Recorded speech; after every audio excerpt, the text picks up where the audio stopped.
You have to win to win, right? So everybody that did well this weekend did so because they beat people, okay? No one got what they got because they went in and flopped around, maybe got on top at the end and got a couple points, or everybody that got something this weekend went in and finished somebody. They finished the fight, which is what we're here to do, right? We're not here to win by points. You don't win by points in the street, right? Nobody gets up on trying to beat you up because you're on top. Tell a thug that you got an advantage. Be like, man, look, when I tried to pull guard on you, when you tried to slam me right there and I almost got you in a triangle, that was an advantage, man. You got to get off me. That was the advantage I wanted. That don't happen in the streets, right? That don't happen. And that's what sub-only is all about. Bringing jiu-jitsu back to jiu-jitsu tournaments, right?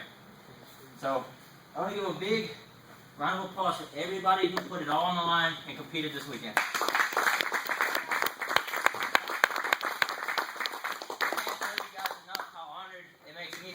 That you guys trust in me enough and what I've taught you here to go into a situation where someone potentially is trying to break your limb or choke you to sleep, okay?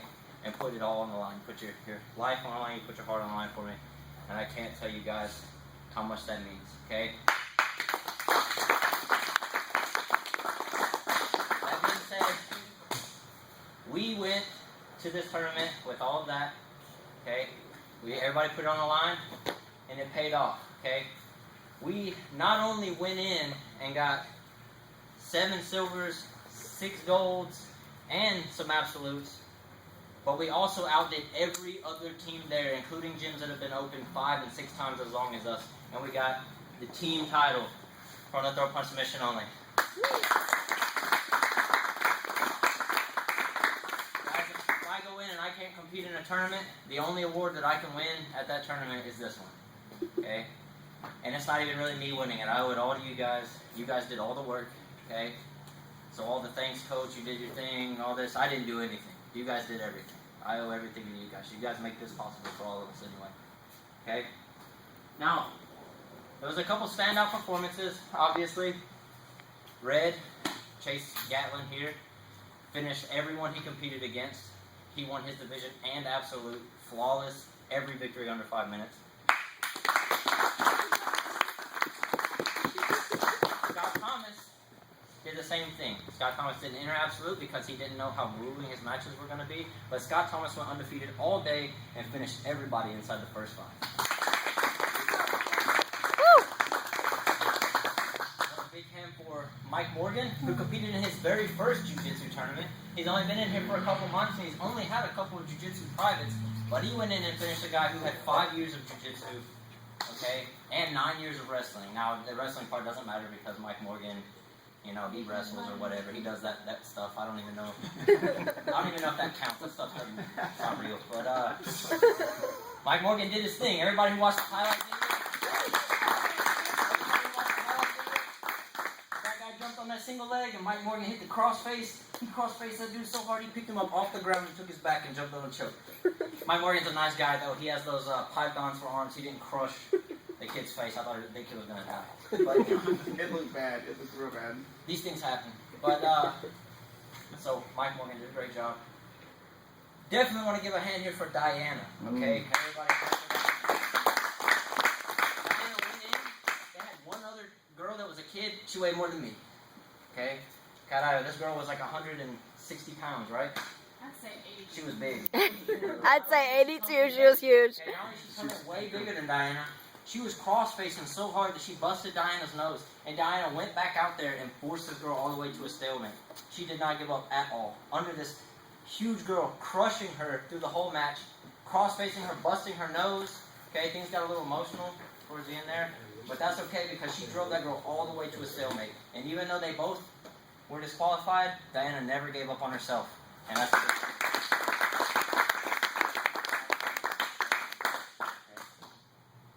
Chase Hanna, who competed in his second jiu-jitsu tournament ever, okay, and actually ended up having to fight one of our own guys, Donnie Thompson.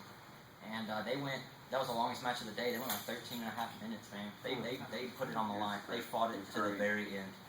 And, you know, Chase Hanna lost to Donnie, but it could have been a better person to lose to, man. So, one big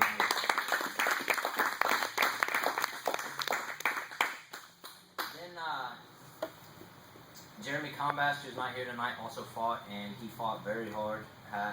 He had a tough day.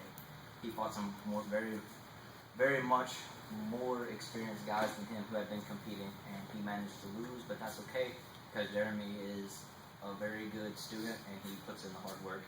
He'll get him next time. So a round for him. Next one I mentioned, my wife, Tori Applegate, okay? Right here with the pink phone in her hand, everybody stare at her. She, second jiu-jitsu tournament ever, fought Diana in the beginning. They used it as a warm-up. Diana didn't even, they just went out there and flowed for like 5 minutes or whatever. And then Tori immediately stepped up and fought a girl that was like 210 pounds. This girl was like, any of you guys know who Gabby Garcia is? This girl was like Gabby Garcia's size. Gabby Garcia, I thought it was Gabby Garcia, to be honest with you. She walked on the mat, the whole thing was huge, man. This girl got on top of Tori and was relentless, and Tori never gave up on herself. Okay, Tori ended up losing to this girl at like 12 and a half, 13 minutes after being under this giant girl for that long. Okay, being smothered, right? But she never gave up. So a huge round of applause for Tori.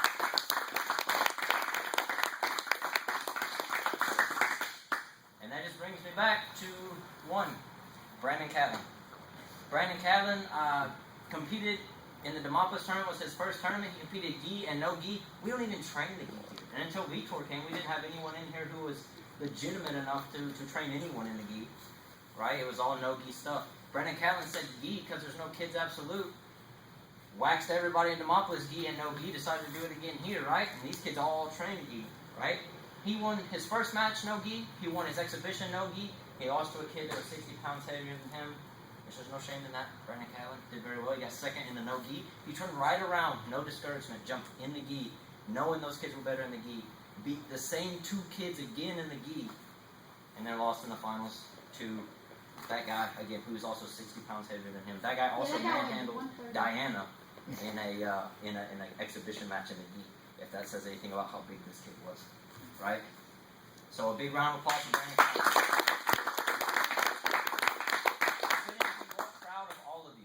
I'm so proud. The thing that makes me the most proud of every single one of you is that I didn't see a single one of you give up ever.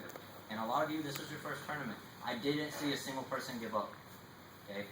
I know it's easy to give up in your first couple tournaments. You get somebody big on top of you, you have all that adrenaline, all that build-up, you know. It's easy to just be like, man, I just want this to be over. None of you did that, and that's huge. Okay? That's huge. I can't tell you how proud that makes me that you did that. Okay? I do have a promotion to do. It's just a little something. It's been a long time coming.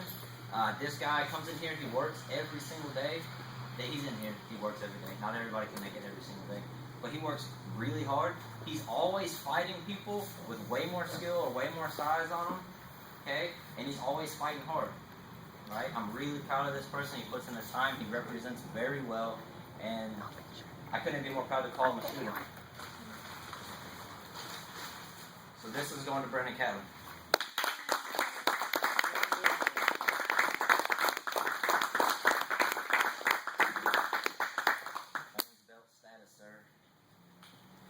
Good job, Brandon.